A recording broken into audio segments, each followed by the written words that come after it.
O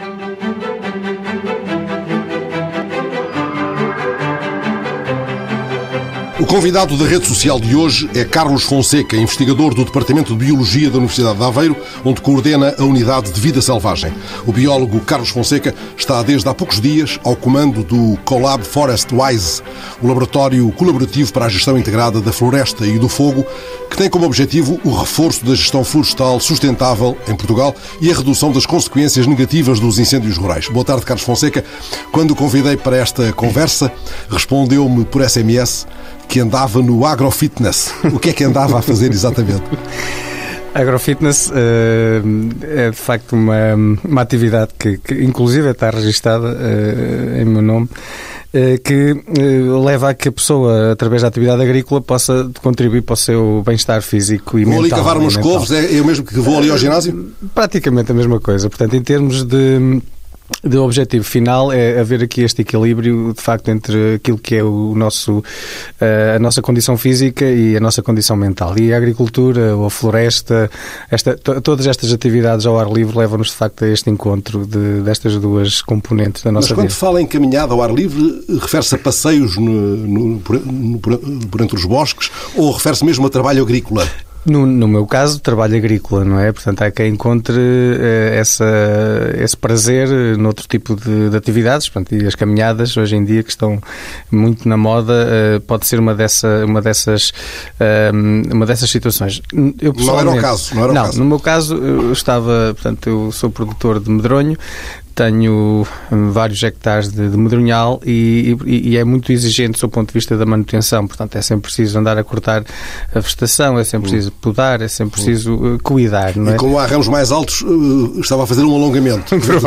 Provavelmente. Ora, este novo desafio que lhe foi colocado tem uma fasquia demasiado alta ou supõe, Carlos Fonseca, uma mudança de paradigma fácil de colocar em prática? Eu diria que são as duas coisas. A fasquia é extremamente elevada porque há, de facto, aqui uma exigência, do ponto de vista da sociedade, relativamente a respostas com suporte científico que devem ser dadas nesta temática das florestas e dos fogos, e também pela sua própria constituição deste Collab ForestWise, em que temos maioritariamente empresas, portanto são 7 empresas, 6 universidades e 2 entidades públicas. Portanto, por todo este enquadramento, o desafio é de facto bastante grande, porque aqui o objetivo final é de facto conseguir desenvolver investigação, fazer transferência de conhecimento, inclusive de conhecimento de muitas situações que já são conhecidas ao nível da floresta e dos fogos, e passar toda esta informação para os seus utilizadores, neste caso aqui para as empresas que são aqui os grandes impulsionadores, os grandes promotores daquilo que é o setor florestal em Portugal. E é nesse âmbito que podem ajudar a mudar as coisas? Ou mandam também papéis para a gaveta de um governante? Eu penso que é, porque claramente aqui estamos a falar de uma situação que, sendo portanto, o cliente a puxar, tudo isto vai ter implicações ao nível de todo o setor, nomeadamente o produtor, que é, quanto a mim, aqui o centro de toda esta problemática. Produtor este que, se formos a ver naquilo que nós designamos como mundo rural, muitas vezes é ausente. E, portanto, é necessário aqui centralizar toda esta visão, este novo paradigma da floresta e do território ao nível daquilo que são as pessoas que vivem no mundo rural, as que ainda vivem e aquelas que poderão vir a viver. Está a dizer-me que é preciso tornar o produtor presente no território. Presente. Um produtor presente, um produtor que faça tal gestão, o tal agrofitness, ou silvofitness, se quiser, de modo, de facto, aqui haver uma redução de biomassa, uma valorização do território, valorização dos produtos que se podem retirar não só da componente florestal, mas também da componente agrícola. Portanto, haver aqui um complemento de atividades que permitam às pessoas fixar-se e, portanto, ter rendimento dessa mesma atividade. A resolução dos problemas dos fogos florestais, porque isso é, no fundo, o quadro que está a chamar por vós, passa ainda e sempre pela prévia resolução dos problemas da floresta? Ou pode passar à margem disso? Eu diria que passa um pouco pelos dois. Assim, a floresta aqui é claramente a base, portanto temos agora a floresta encarada como muitas pessoas encaram, não diria que não será por aí o caminho. A floresta tem que naturalmente ter o homem. Portanto, eu diria que aqui, mais do que muitas vezes resolver o problema da floresta, é resolver o problema do mundo rural, que é muito mais para além da floresta. Portanto, floresta sem pessoas, sem o tal gestor, sem, entre aspas, o jardineiro, a floresta continua abandonada, continua suscetível de fogo rural e, portanto, é aqui necessário integrar claramente a componente social em toda esta equação. Mas não há congresso de partido, não há programa de governo que não falem disso, que não arregassem mangas para a necessidade de coesão territorial, para a dinamização do interior tão despovoado e desprotegido. O que é que isto acrescenta ou que via é que esta entidade abre? A via de fazer por nossa conta e risco enquanto outros discursos? É isso que me está a dizer? Eu diria que, apesar desse discurso existir, e este governo é muito rico em secretarias de Estado, em ministérios muito virados para a questão da valorização do interior, da coesão territorial, da floresta, agricultura, etc., eu diria que há aqui ainda um grande trabalho a fazer de ligação àquilo que é a realidade do território. E, portanto, aqui o Forestwise pode ter um papel muito relevante, porque estas mudanças também têm que ser feitas, ou devem ser feitas, assentes em conhecimento. E portanto, o conhecimento que será gerado e o conhecimento que será transferido também para o Estado, ou o Governo, neste caso, será um conhecimento não só gerado pelo Forestwise, gerado pelos parceiros do Forestwise e que poderão naturalmente contribuir para a melhoria das políticas públicas e políticas públicas mais adequadas àquilo que é a realidade do país. E há 6 universidades, pelo menos, que estão verdadeiramente implicadas neste processo. Sim, Aveiro, Coimbra, o INESC Tec do Porto, o TAD, que é onde temos a sede, e também o ISA, Lisboa, e Évora, a Universidade de Évora. E conversam bem. Muito bem, muito bem.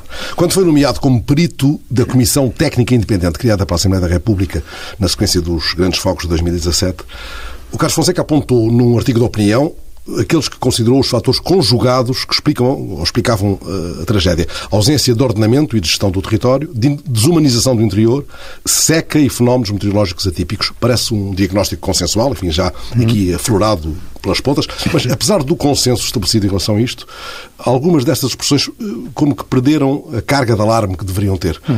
Faça-nos um retrato cru do que está por detrás destas legendas que também usou. Ausência de ordenamento, desumanização do interior. Enfim, é preciso dizer de outra maneira ou não corremos o risco de, dizendo sempre assim, transformarmos em baba as palavras que repetimos? Sim. Eu, em 2017, de facto, tive um ano marcante para toda a minha vida. Portanto, não só porque fiz parte dessa Comissão Técnica Independente que analisou os incêndios primeiro de Pedrógão e depois de outubro, do 15 de outubro, no qual eu fui um implicado. Portanto, eu depois de analisar com todos os meus colegas, os peritos da Comissão Técnica, o que se passou em Pedrógão, no dia 12 de outubro entregámos o relatório e dia 15 eu estava a viver na primeira pessoa tudo aquilo que eu tinha analisado em Pedrógão. E, portanto, isso foi uma experiência extremamente marcante, extremamente dolorosa, até violenta, e que aos poucos naturalmente fui ultrapassando. E portanto essas percepções que foram sustentadas por evidências no terreno são questões que eu sinto todos os dias. Portanto, eu quando regresso e que com frequência vou ao meu território ardido, hoje em dia completamente verde, sinto que a cada dia que passa estamos a perder capital humano, estamos a perder património, estamos a perder interesse pelo mundo rural, pelo dito interior, expressão com a qual eu não concordo muito, mas pronto, com o mundo rural e portanto, eu diria que, apesar dessas palavras poderem parecer gastas, eu peço a que as pessoas mergulhem nestes espaços e percebam o que se está a perder, percebam o abandono, percebam que, de facto, ou fazemos alguma coisa ou então vamos ter situações bem piores do que aquelas que já nem vamos ter palavras. Já nem vamos ter Portanto, e de facto 2017 foi um ano que me marcou a mim, mas que marcou milhares, para não dizer milhões de portugueses. E com o passar do tempo, como o Fernando referiu, parece que as coisas vão esquecendo-se, vão esvaindo, dissolvendo.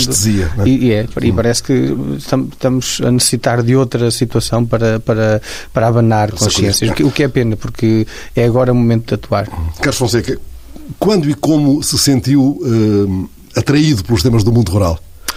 Houve de repente um clique?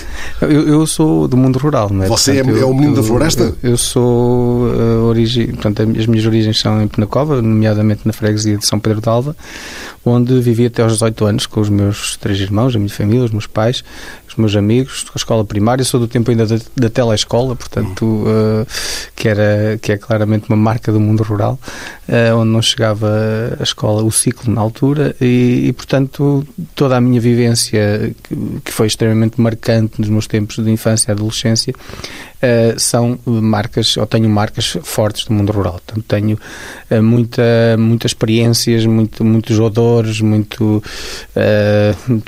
vivências do mundo rural. Chegou a ver o Fernando Val a passar a ponte sobre o Alva com a sua boina?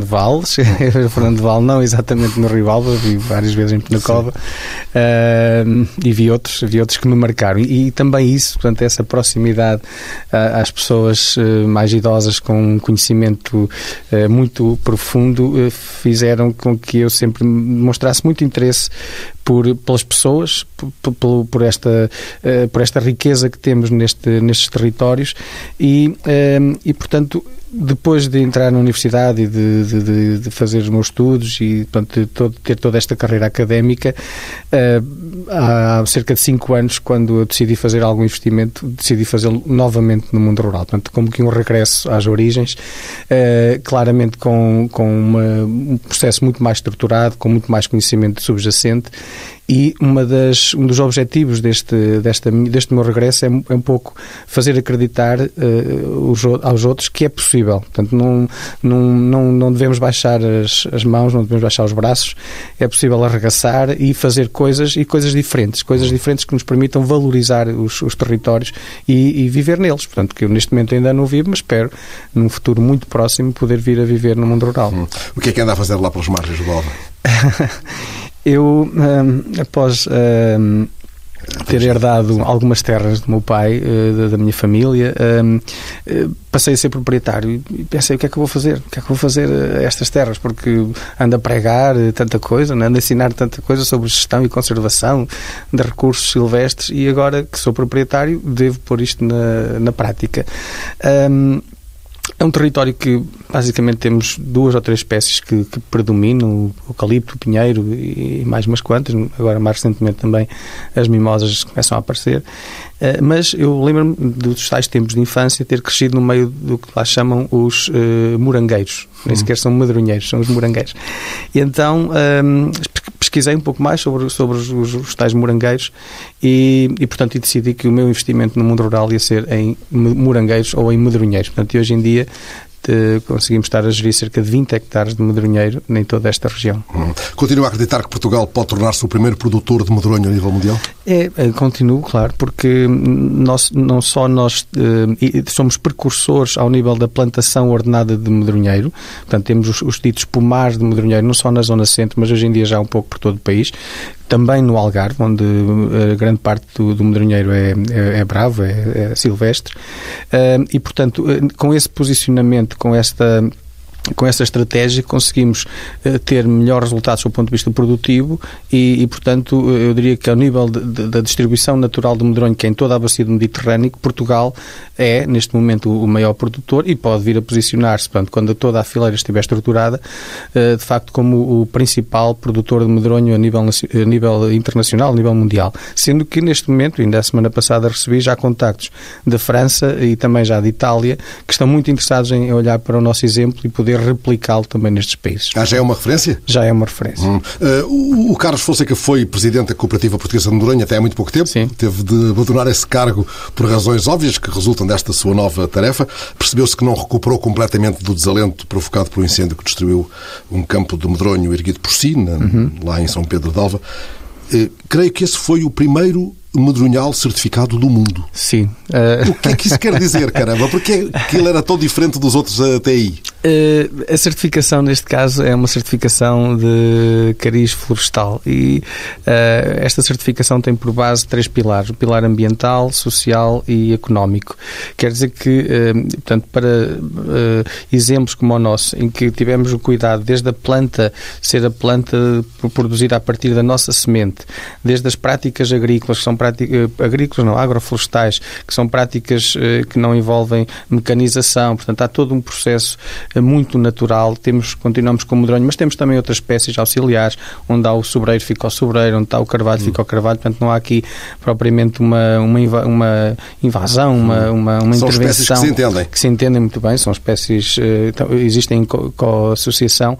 Portanto, toda esta visão de um projeto, de um território, fez com que, quando eu me inteirei da questão da certificação florestal que estava a decorrer e que está neste momento a decorrer um pouco por todo o país, nomeadamente mais virada para as espécies linhosas, também pode haver certificação florestal para as espécies não linhosas, para aquelas que produzem frutos e outros produtos, mel, etc. Também pode entrar no processo de certificação. E, portanto, eu iniciei esse processo. Para mim foi muito fácil, porque tenho todas as áreas cartografadas, tenho todas identificadas, tenho inclusive o levantamento da flora de todas estas parcelas, também da fauna, portanto, através da participação de muitos dos meus colaboradores. E, portanto, foi um processo simples e, quando fomos a ver, éramos, de facto, o primeiro do mundo a ter este rótulo de certificação florestal e, portanto, há que fazer um pouco também... tirar partido disso, é um troféu. E, justamente, esse muito material que foi reunido terá ajudado a produzir um manual do medronho há coisa de um ano, um pouco mais, cerca talvez. De um ano, sim. Esse manual está aí como estoque de armazém de algum livreiro ou chegou-se bem? Não, chegou. Portanto, o manual tem como... Portanto, os autores são fundamentalmente a Escola Superior Agrária de Coimbra, portanto, o Instituto Politécnico de Coimbra, que tem feito muito trabalho... Com o apoio da REN.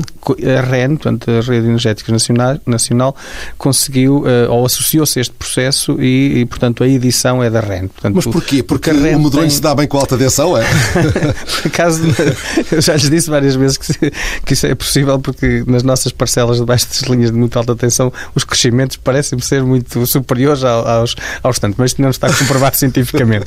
Seja como for, de facto a REN tem esta gestão das faixas que ficam por baixo das linhas, portanto as faixas de servidão por baixo das linhas de muito alta tensão, que têm que ser limpas de 3 em 3 anos e, portanto, aqui é uma forma também de valorizar estas mesmas áreas, havendo aqui a possibilidade de a REN instalar o medronheiro, o proprietário poder tirar algum benefício e, portanto, aqui a cooperativa funcionar como o receptor do fruto que é ali produzido. E, portanto, ganham todos. Ganham todos. Pode haver uma aposta forte no medronho como houve no mirtilo? Eu diria que são situações diferentes. E aqui a grande diferença reside no facto do medronho ser nativo, autóctone, e o mirtilo ser exótico. Isso faz com que pode encontrar mirtilo um pouco por todo o mundo, em termos de produção. Sim. E o medronho não. O medronho encontra na bacia do Mediterrâneo e, como disse, em Portugal, sendo aqui a referência internacional. E está a ganhar mercados inesperados? Está a China, a ganhar mercados inesperados. A China tem a China também tem um medronho. Ah, sim? É um medronho chinês.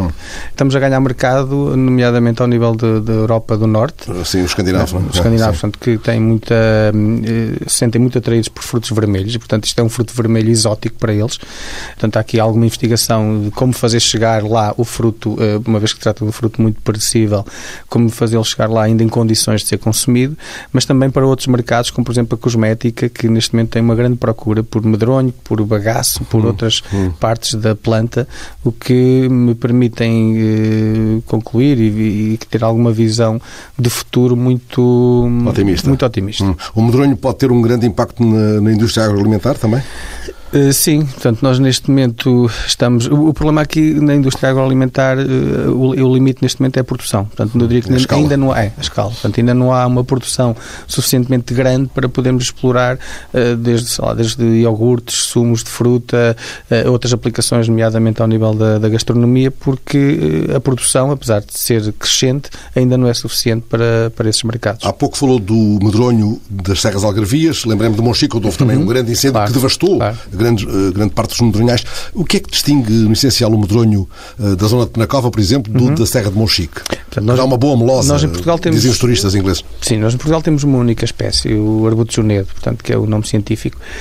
Aquilo que nós vamos concluindo, e até já há alguns estudos de genética que nos permitem chegar a essa conclusão, é que há vários ecótipos ao nível nacional. E isto repercute-se não só na planta em si, como depois também no fruto. Em termos de qualidade genérica, eu diria que temos aqui situações muito semelhantes. Portanto, não vou dizer que o fruto do Algarve é melhor ou pior que o fruto do centro. Portanto, cada um tem as suas características e que será explorado ou deve ser explorado de acordo com essas mesmas características. Uns são melhores para aguardente, outros são melhores para fruto fresco.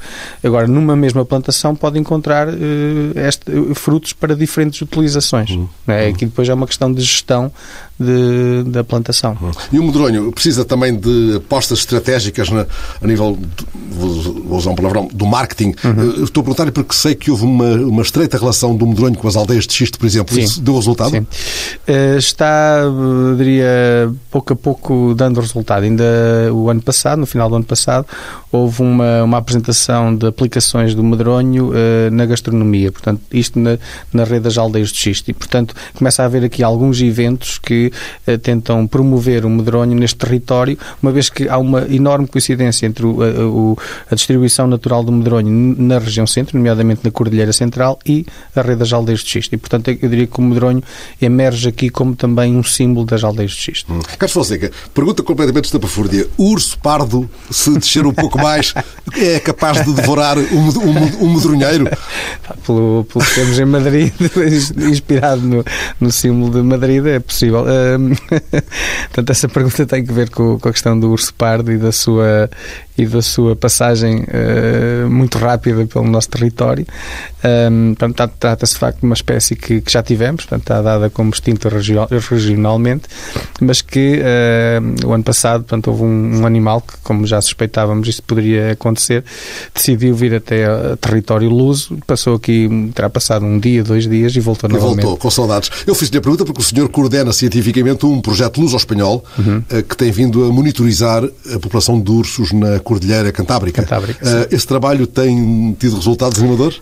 Tem tido resultados. Nós recentemente publicámos um trabalho sobre a genética destas populações, porque a Cantábria, portanto, supõe-se que há ali 2 subpopulações, uma mais a oeste e outra mais a este, e tentámos perceber aqui o fluxo genético, portanto, a passagem de animais entre os 2 núcleos e como é que tudo isto funcionava, e, portanto, temos aqui alguma informação, eu diria até nova para aquilo que é a ciência e o conhecimento dos ursos naquela cordilheira, e que, portanto, vem um pouco a indicar que há aqui claramente, portanto, ligações entre estas 2 populações e que a população neste momento mais numerosa é a população ocidental, de onde terá partido, em princípio, este animal que veio até o nosso território. Sim. Há indícios de que no norte de Portugal possa haver uma espécie de futura, próxima rota de expansão do urso pardo ou não? Ou foi mesmo só um desatino? Eu diria que Portugal, por si, não tem território para albergar uma população de urso. Pode fazer parte de um território transfronteiriço, portanto, como local de passagem, eventualmente podem alguns animais fixar-se durante mais algum tempo, mas eu diria que não há capacidade, não há continuidade, não há coberto vegetal e portanto, a questão social também é importante e essa também estamos agora a avançar com o trabalho para as questões sociais ligadas não só ao urso, mas para outras espécies, para tentar perceber se de facto é uma espécie que pode vir a ser aceite ou não. Tem alguma ideia de que o urso pardo seja, apesar de tudo, olhado com maior benevolência do que o lobo, por exemplo, junto de algumas comunidades rurais? Eu diria que o urso pardo acaba por ser aqui um novo elemento, não é? E, portanto, neste momento, não tendo aqui informação, é ainda muito difícil dizer, olha, vai ser mais aceito ou não. O que sabemos é que, relativamente ao lobo, de uma forma geral, não muito bem aceite nos territórios onde ocorre, mas há exceções. Por exemplo, no Parque Natural de Montezinho, em Rio de Honor, não é? Que ali o Fernando conhece bem, as pessoas, o animal que não gostam mais não é o lobo, é o veado. Porque porque o veado é que estraga as culturas e o lobo até acaba por ser bom porque controla o veado. Portanto, está aqui claramente dinâmicas que dependem da região do país. Se viermos aqui para a região centro, o que vamos encontrar é que portanto, a espécie que de facto as pessoas não gostam é o lobo, pelos prejuízos que provoca portanto, no gado doméstico. Na zona do Gerês também já um pouco mais assim e, portanto, depende muito da região do país.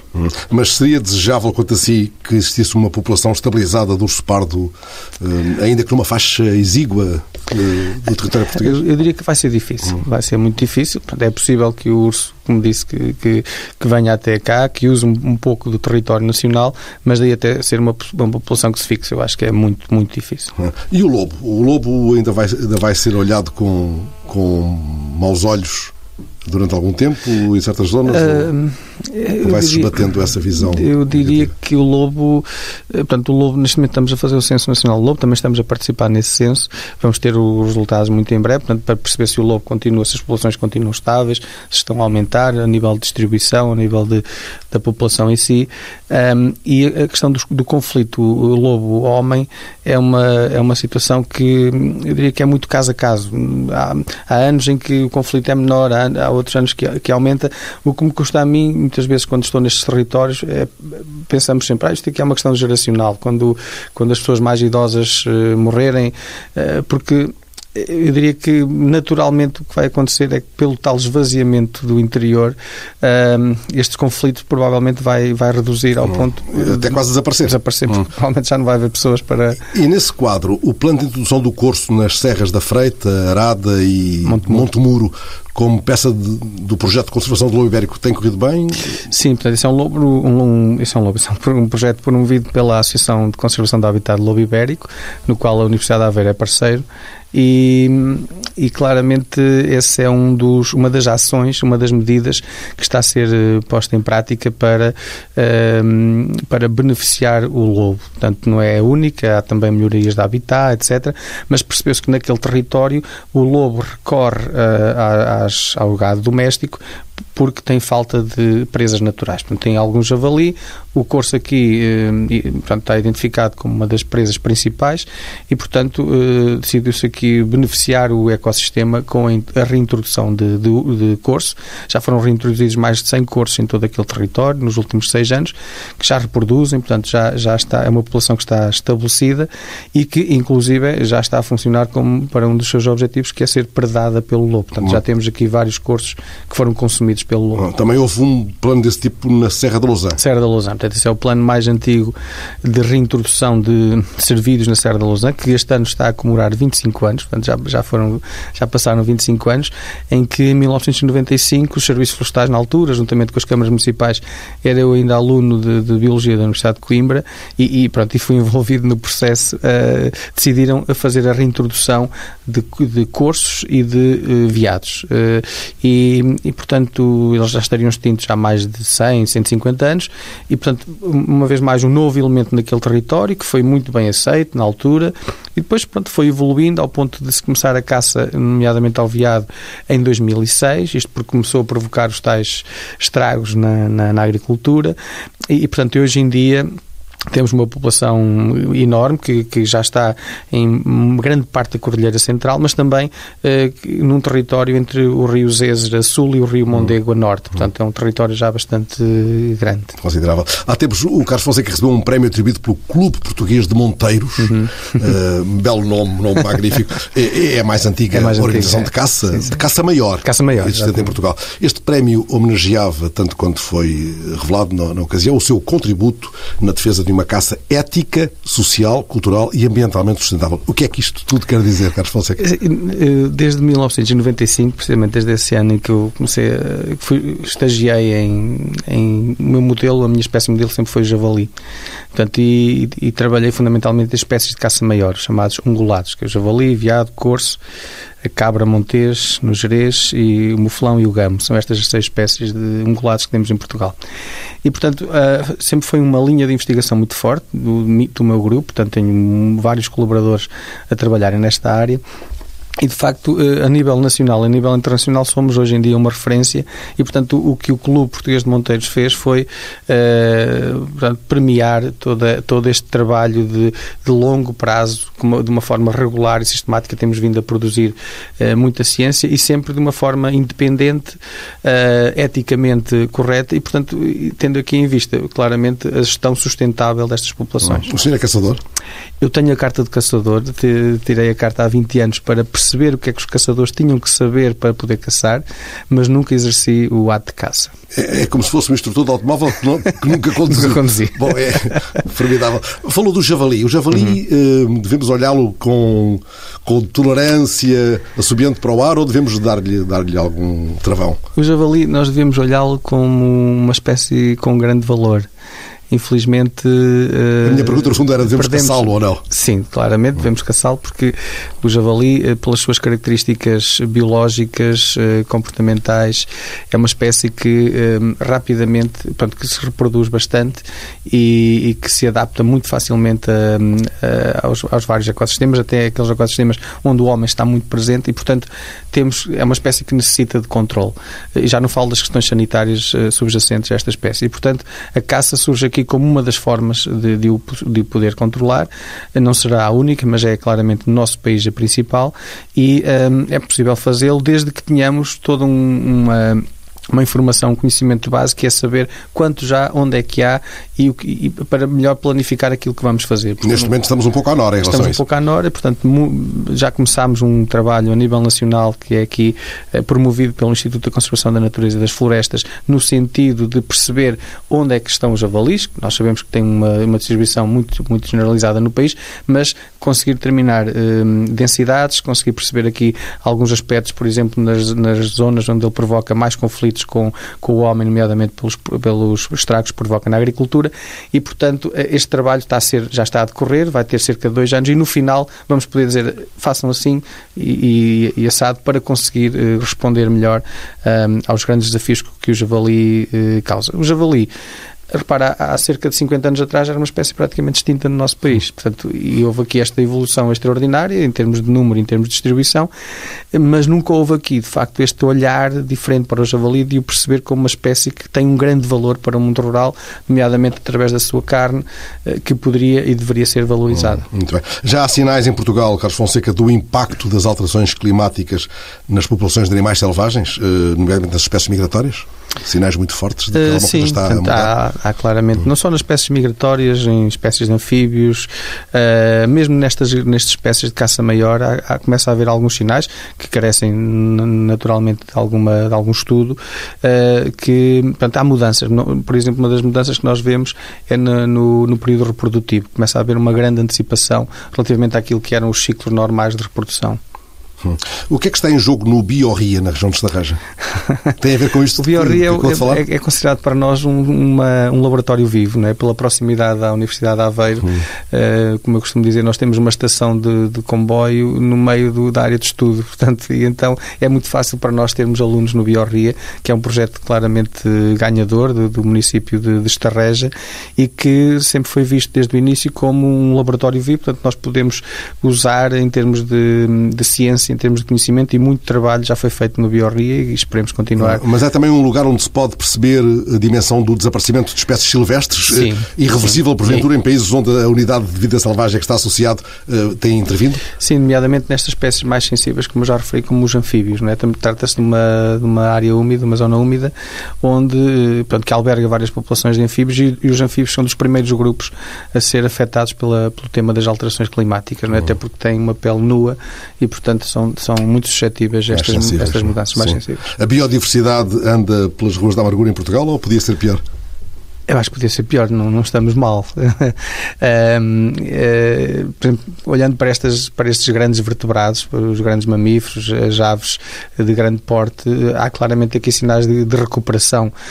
Claro que há depois pontualmente um ou outro caso em que não é assim tão positivo, mas de um modo geral eu creio que temos que estar contentes com o que se passa com a biodiversidade a nível nacional. Carlos Fonseca, é um assíduo da Rota da Lampreia de Penacova? Eu sou inclusive confrade, Mas sim, apesar de não ser assim um ciclóstomo que eu gosto, que há pessoas que fazem centenas de peregrinações. Pronto, eu vou porque vivo. Mas faço-lhe a pergunta porque o calendário coincide com esta nossa conversa. Exatamente, agora, precisamente. O senhor vai lá de vez em quando. Vou lá de vez em quando. E o Lourvão é o seu santuário de doçaria? Exatamente. Portanto, através da produção do Nuno Esperança, que é um grande amigo e que consegue conservar as receitas originais do Mosteiro de Lourvão, é de facto um dos patrimónios mais relevantes do nosso concelho, Concelho de Penacova, e aqui a doçaria conventual é única e eu recomendo toda a gente a consumir esta doçaria conventual de Lourvão, porque de facto é extraordinário. É sem dúvida. O seu rio, concluindo, é o Mondego ou o Alva? O meu rio é o Alva. É o Alva porque foi nele que aprendi a nadar, foi nele